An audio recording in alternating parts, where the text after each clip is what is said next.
следите 3 денка во продолжение. Војната се разгорува, нафтата вртоглаво расте. Ескалацијата може наскоро да се претвори во економско-финансиска криза. Весна Георгиева Свртинов е универзитетски професор на Универзитетот Гоце Делчев во Штип, која по долг период ги следи глобалните зависности на економските и финансиски текови во услови на криза. Добре дојдовте во емисијата. Добре ве најдов, благодарам на поканата. Професорке, на што се должат овие и како гледате на овие перманентни кризи на глобално ниво и колку можеме да ги насетиме претходно, да интервенираме многу порано? Вака, светската економија години наназад, да не кажам од секогаш, се соочува со кризи. Меѓутоа, последниве години, како да се тие се позачестени и потекнуваат од различни извори. Ако почнеме од глобалната финансиска криза 2008 година, па должничката криза во еврозоната, па преку пандемијата, војната во Украина, енергетската криза, да не ги заборавиме и оние тензии помеѓу големите политички сили, па еве се до денешната ситуација, војната во Блискиот Исток, на некој начин ние добиваме една поинаква представа дека светската економија едноставно е се во понеизвестна средина и дека е погодена од шокови од различна природа, од геополитички, финансиски, од енергетски па до здравствени. Затоа веќе мора да размислуваме на малку поинаков начин, да едноставно сватиме дека овие кризи можеби веќе не се исклучок, туку представуваат и правило и од тука натака да превземаме соодветни мерки, да бидеме поподготвени и поотпорни за некои си кризи кои што можеби ќе ни се случат во иднина. Какви би може да бидат, ако на подолг рок трае кризата, да бидат економско-финансиските импликации? Вака, значи, војната во Блискиот Исток во моментот секако видовме нема само безбедносен и политички ефект, него има економски ефект и веднаш се почувствува. Ова е особено значајно бидејќи ова е регион кој што е клучен за снабдување на светската економија со нафта и со газ. И неминовно е, ако има конфликт во ваков регион и војна во случајов, дека ќе дојде до дестабилизација на пазарите. Прво поради неизвестност и страв дека ќе дојде до намалување на понудата. Ако се намалува понудата, веднаш знаеме дека се зголемува цената. Така што со порастот на цената на енергенсите, засега се уште нема прелевање врз останатите цени, бидејќи е краток периодот. Меѓутоа, ако потрае подолго време, неминовно е дека ќе се пренесе и врз останатите цени, како што беше ситуацијата со војната во Украина пред неколку години, бидејќи знаеме дека нафтата е главен ресурс во речи сите економски активности, почнувајќи од транспортот, производство, логистика и понатаму е неминовно до компаниите сакаат ова да го префрлат, тоест мораат, не сакаат врз повисоките продажни цени. Дали тоа значи дека заливските бомби всушност ќе нарушат економската рамнотежа, да дојде до енормно зголемување на цените, и на нафтата, и на енергенсите? Сето тоа ќе зависи, мислам дека во овој момент, не знам дали некој со сигурност би можел да го каже, поедноставно е да зборуваме за сценарија и врз основа на тие сценарија да дадеме одговор. Ако, например, земеме едно најоптимистичко сценарио, дека ова ќе трае неколку недели, колку веќе време сега има, кој ден е денес, не знам, од почетокот на војната до некој месец. Во тој случај, повеќе порастот на цената не е од недостиг на нафта, туку од страв дека ќе има намалување на понудата. И се уште не може да дојде до прелевање врз останатите цени, останатите цени во економијата и инфлација. Меѓутоа, ако планираме некое си второ сценарио, да ова потрае подолго време, во тој случај неминовно дека како со војната во Украина и енергетската криза ќе дојде до прелевање врз останатите цени во економијата и до нов еден инфлаторен бран и нормално после следи монетарната политика со тоа што ги се зголемуваат каматните стапки, како што и бевме сведоци политици пред некоја година, односно рестриктивна монетарна политика, која што уште поголеми проблеми прави, бидејќи се зголемуваат и трошоците на финансирањето. Сега, како трето некој сценарио, доколку тоа би ескалирало, па би зафатило можеби и поголем регион и трае подолго време, секако дека веќе ќе бидат можеби и поголеми последиците од претходната ситуација која што пред некоја година ја имавме.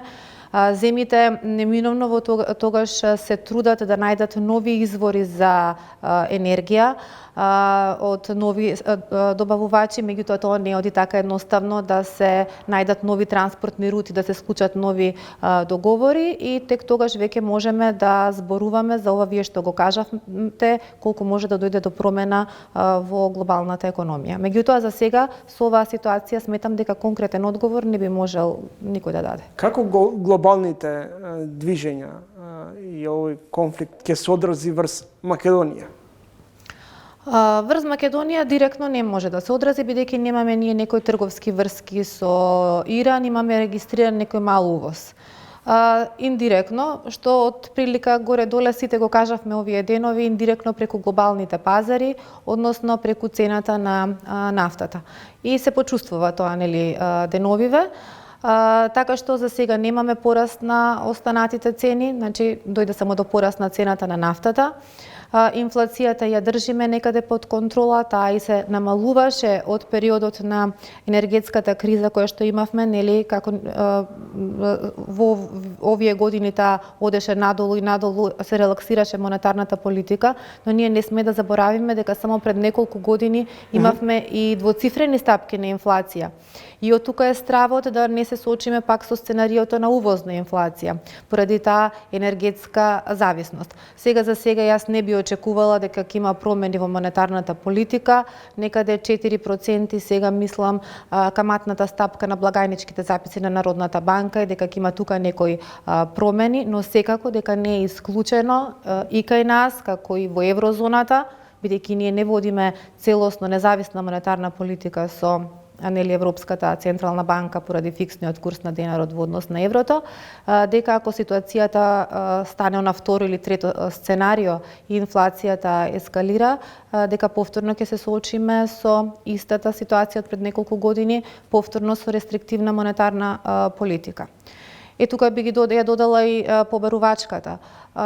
Може би ова е се уште рано, но може би ќе се одрази на побарувачката, бидејќи нели ние обично кога сме во ситуација на неизвестност ги одложуваме купувањата, барем оние што не се во моментот потребни, но секако дека на подолг рок, доколку се случи инфлацијата и како ќе се намалат. Од друга страна, ако се зголемат трошоците на компаниите, не само на енергенсите, него ако се прелеи врз останатите суровини и други трошоци кои што ќе ги имаат, ќе мораат да тражат начин за да се ја зачуваат добивката, да го префрлаат тоа врз продажните цени. Поради повисоките кредити, ако сега зборуваме за некој полошо сценарио да дојде до пораст на каматните стапки, компаниите ќе ги одложат инвестициите, автоматски на тоа ќе се пролонгираат некои нови вработувања и на крајот на денот ќе дојде до пат на економскиот раст. Значи ова е еден цел синџир кој што започнува прво со пораст на цената на нафтата, па понатаму ако потрае подолго време се прелева врз останатите цени, па доаѓа до инфлација, веќе ако има зголемување на општото ниво на цените, па пораст на каматни стапки, пролонгирање на инвестиции, можен пат на вработеноста и на крајот пат на економскиот раст и можеби најтешката состојба во економијата стагфлацијата, бидејќи е најтешко за монетарната политика да се бори со неа, бидејќи не може во исто време да се намалува инфлацијата, да се држи под контрола и да се поттикнува економскиот раст. Следите трин гостинка во емисијата Весна Георгиева, професор на Штипскиот универзитет. Господи Георгиева, сметате ли дека се неопходни, потребни во овој момент поробусни владини мерки во однос на за да се спречи евентуалната економска експлозија што веројатно би можела да се случи ако кризата трае подолго? Секако, да. Значи, ние и покрај тоа што сме мала земја, сме отворена. Ние сме секако чувствителни на сите ситуации кои што се случуваат околу нас и затоа веќе бевме сведоци со минатите, значи, кризи, оние кои што ги спомнав на почетокот.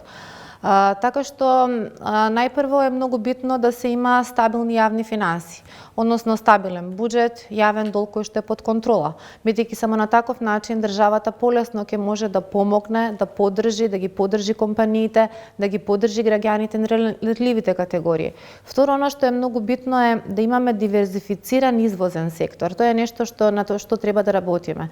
Ние најголем дел од извозот ни е насочен кон земјите од Европската Унија, пред се Германија. И секогаш сме зависни дали случајно тамо ќе настане некоја ситуација на криза, на проблем, за да не случајно се намали побарувачката на нашите производи. Сметате ли дека високите приходи од ДДВ и акцизите од потрошувачката на нафтените деривати еднократно и позитивно ќе влијае врз буџетските приходи? Па видите, една од начините сега за да се намали, да кажеме, ударот врз граѓаните е да се намали, нели, ДДВ-то и акцизите, да се дадат субвенции на земјоделци, на транспортни компании, за да тие директно не ги префрлаат трошоците врз повисоките цени, па и ние да го почувствуваме. Како и да се ограничат некои маржи на трговски маржи на енергетските компании. Кој во вакви околности на криза најмногу профитира, а други губат? Поголем дел губат, секако, да. Во услови на криза секако дека добиваат земјите кои што се извознички на нафта. Нормално се зголемува цената на нафтата и тие добиваат приходи. Секако дека добиваат енергетските компании, но и оние компании кои што се занимаваат со обновливи извори, едносно вложуваат во обновливи извори на енергија. Но има и една друга ситуација која што на ниво на компанија, дека тие едноставно некои компании кои што се финансиски стабилни може дури да извлечат и корист од кризата. Бидејќи знаеме во услови на криза може некоја компанија да пропадне, да се продава по поевтина цена, на финансиските пазари може да опаднат средствата и таа што е финансиски стабилна, има такви примери низ историјата, значи да купи компанија, да купи поевтини харти од вредност и да искористи. И затоа се вели дека кризите едноставно може би да носат и профит за оние кои што во моментот имаат можност тоа да го искористат. Може ли како инфлацијата да се држи под контрола во ситуација на релативно низок економски раст? Видите, ние, ако зборуваме за Македонија, ние не можеме да водиме независна прво монетарна политика. Ние сме врзани, нашиот девизен курс е врзан со еврото. Автоматски на тоа ние мора да ги следиме политиките кои што ги носи Европската централна банка, така да тука малце нас ни се рацете врзани. Некогаш може и да не бидеме ние во исти циклус со земјите од еврозоната, а да водиме рестриктивна или експанзивна монетарна политика, затоа што во моментот поинаку не можеме. Но секако дека економскиот раст и инфлацијата секогаш се спротивно корелирани. Значи, ако се политиките така насочени да ја намалуваат инфлацијата, не може да во исто време и да го зголемуваат економскиот раст, токму поради повисоките каматни стапки. Каква е финансиската отпорност од евентуалните нови ценовни шокови? Во Македонија, дали имаме финансиска отпорност? Да. Па сметам дека ние веќе поминавме една таква ситуација со војната во Украина и тоа може да ни биде нас пример. Кога во периодот на порастот на тој енергетски шок кој што ние го доживеавме, дојде до прилагодување. Најпрво дојде до прилагодување во еврозоната, затоа што едноставно тие најдоа нови извори на добавувачи, нели веќе не набавуваат толку газ од Русија, повеќе се свртеа кон газ од Норвешка, природен газ од Катар, мислам, и од САД. така да тука се стабилизираше пазарот. Обично ваквите кризи за некое време се наоѓа алтернатива и се стабилизираат. Кај нас во моментот и во тој период се правеше нели кампањи за штедење, меѓутоа мислам дека нашиот мотив за штедење беше повеќе високите цени на струјата. Така да се компензира пазарот, меѓутоа сепак е потребно е време. А тоа што лесно сме адаптибилни на состојбата? Дали знаеме и умееме да се прилагодиме на ваква една криза? Ако го земеме искуството од претходните кризи, релативно ние и добро некако поминавме. Мислам, не добро, него не беше нешто многу различно од тоа што всушност се случуваше во земјите од еврозоната. Можеби најлесно беше 2008 година со кризата во банкарскиот сектор. Тогаш се сеќавам, јас многу одамна имав една статија напишано добрите страни на неразвиеноста. Тоа значеше дека не бевме многу тука погодени во банкарскиот сектор, бидејќи и немавме толку поврзаност со тие глобални банки, со банките во САД, па не се осети толку таа криза. Но неминовно, како што повеќе се отвараме, така сме повеќе склони на шокови. И мора да знаеме дека едноставно ние не може да влијаеме на тие шокови, на таа геополитика, но едноставно да тражиме начин како да бидеме поотпорни на следни шокови. И битна е тука секако енергетската голема зависност. Ние сме презависни од увоз на енергенси, така што мора да правиме напори да вложуваме повеќе во домашно производство, во обновливи извори, како што е ветер, сонце, имаме многу сончеви денови, така да мислам дека тука треба да направиме повеќе напори за да не бидеме вака изложени на вакви ситуации, некои идни кои што можат да се случат, а веќе гледаме, како што и почнавме, дека стануваат повеќе правило отколку исклучок. Благодарам за гостувањето. Весна Ѓорѓиева Свартинов, професорка на Штипскиот универзитет Гоце Делчев.